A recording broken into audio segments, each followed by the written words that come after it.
यार एक महीने के लंबे इंतजार के बाद एलियन फ्रेंचाइजी के लेटेस्ट शो के सारे एपिसोड्स आ चुके हैं, जिन्हें देखने के बाद my honest reaction is that was actually something new. And ये सीरीज जहां एलियन फ्रेंचाइजी के प्रीवियस पार्ट से कनेक्शन रखती है, तो क्या आपको वो सब पिछली मूवीज देखना जरूरी है? Well quite no, but at the same point yes. अब मैं ऐसा क्यों कह रहा हूँ, उसका जवाब जानते हुए चलिए पता लगाते हैं कि ये नई साइंस फिक्शन सीरीज आपका कीमती टाइम डिजर्व करती है। जहां वेल इससे पहले हेलो व्यूअर्स, स्वागत है आप सबका हमारी एक और रैंडम वीडियो में, जहां आज हम बात करने वाले हैं एलियन अर्थ सीरीज के बारे में। तो जो ये एलियन अर्थ सीरीज आई है वो डायरेक्ट प्रीक्वल है 1986 में आई एलियन 2 मूवी का। सो अगर इस शो को आप देखना चाहते हो तो सिंपली बस इस ज़ीनोमॉर्फ स्पीशीज के बारे में पता होना बहुत जरूरी है, क्योंकि शो में आपको एक फ्रेश कहानी दिखाई जाती है जिसका कनेक्शन इसके प्रीवियस पार्ट से तो ज्यादा कहीं से भी नहीं लगता। But for the better experience and इस वर्ल्ड को अच्छे से समझने के लिए अगर आप इसकी पिछली मूवीज देख लोगे तो ज्यादा अच्छा रहेगा, इंक्लूडिंग प्रेडेटर फ्रेंचाइजी को भी। जहां अब इस छोटे से वर्ल्ड बिल्डिंग एंड इंट्रो के बाद जाने एलियन अर्थ की स्टोरी के बारे में, तो वो पूरी फोकस करती है एक ऐसी कार्गो शिप पे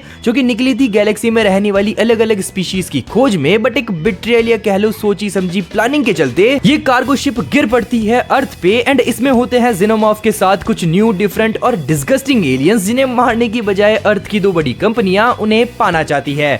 typical human psychology. And earth पे आने के बाद इन एलियंस के साथ क्या होता है और क्या कुछ फ्यूचरिस्टिक कॉन्सेप्ट हमें देखने को मिलता है, उस मिस्ट्री को तो सॉल्व करने के लिए आपको ये सीरीज देखनी पड़ेगी। जहां instant of this whole scenario के भाई मानना पड़ेगा, जो एलियन अर्थ ने अपनी पिछली मूवीज के अंदर बनने वाली टेंशन वाली सिचुएशन को जो बूस्ट दिया है यार, उस एक पॉइंट पे मेरे लिए तो ये सीरीज वर्थ इट बन गई थी। लाइक इसके पहले एपिसोड के एंड से ही ये सीरीज एक ऐसा थ्रिलिंग माहौल क्रिएट कर देती है जिससे आप इसके आखिरी एपिसोड तक भी नहीं निकल पाओगे। ऐसा इंटेंस फेस है इस शो का, जिसमें time to time xenomorph and new aliens की प्रेजेंस इस सीरीज को हॉरर वाला टच काफी डेप्थ के साथ देती है। बिकॉज ऐसे ऐसे movements, even jump scares use किए हैं कि डर के साथ एंजॉयमेंट भी बराबर देती है ये सीरीज। इवन एलियंस के अलावा यहाँ इनहैंस्ड रोबोटिक बॉडीज, जिन्हें सिंथेटिक्स भी कहा गया है शो में, उन पे भी अच्छा खासा टाइम इन्वेस्ट करती है ये सीरीज, जो कि बोरिंग के परे उनकी पर्सनल लाइफ में आपका इंटरेस्ट बढ़ाने लगती है। बिकॉज उनका पोर्ट्रेल किसी सुपर ह्यूमन से कम का नहीं है यार, एक ऐसी आर्टिफिशियल बॉडी जिसमें इंसान की कॉन्शियसनेस हो और ढेर सारी पावर्स हो।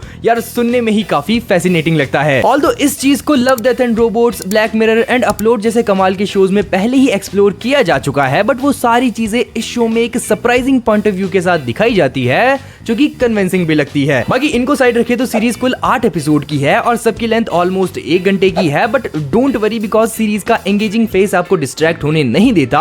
हर एपिसोड के एंड में एक ऐसा ट्विस्ट ऐड किया है कि आप इजीली नेक्स्ट एपिसोड पे मूव ऑन कर जाओगे। हालांकि ऐसा भी नहीं है कि सीरीज बहुत अच्छी है, क्योंकि इसमें ह्यूमैनिटी के रिलेशन को लेके जो अननेसेसरी एस्पेक्ट दिखाए गए हैं यार, वो रिलेटेबल तो कहीं से भी नहीं लगते। उल्टा वो सीन जब भी दिखाए जाते हैं यार, मैं खुद इरिटेट हो गया था उनसे। लेकिन फिर भी सीरीज अपने प्लॉट को लेके first to last episode intensely serious रहती है बिना किसी डाउट के, जिसकी वजह से हमें एक अच्छी स्टोरी तो दिखती ही है, बट उसका एग्जीक्यूशन और भी शानदार देखने को मिलता है with heavily involved VFX and CGI के साथ। एंड इन सबको ध्यान में रख के ओवरऑल देखे तो alien earth must watch show तो डेफिनेटली लगा मुझे। इसकी serious tone, top notch story, brutal से भी बदतर ब्रूटैलिटी एंड एक एक्साइटिंग क्लिफहैंगर को देखते हुए I am completely fall in love with this show. और सबसे सरप्राइजिंग तो सिंथेटिक और ज़ीनोमॉर्फ वाला पार्ट लगा मुझे। आई मीन टोटली अनएक्सपेक्टेड चीज दिखा दी है भाई। जाके देखो इस शो को, सब कुछ ही अनएक्सपेक्टेड देखने को मिलने वाला है। जहां एट दी एंड अगर इस वीडियो में आपको कुछ अच्छा देखने को मिला हो या इस सीरीज को देखने या ना देखने के लिए कोई हेल्प मिल गई हो, तो प्लीज इसे लाइक और शेयर कर दें।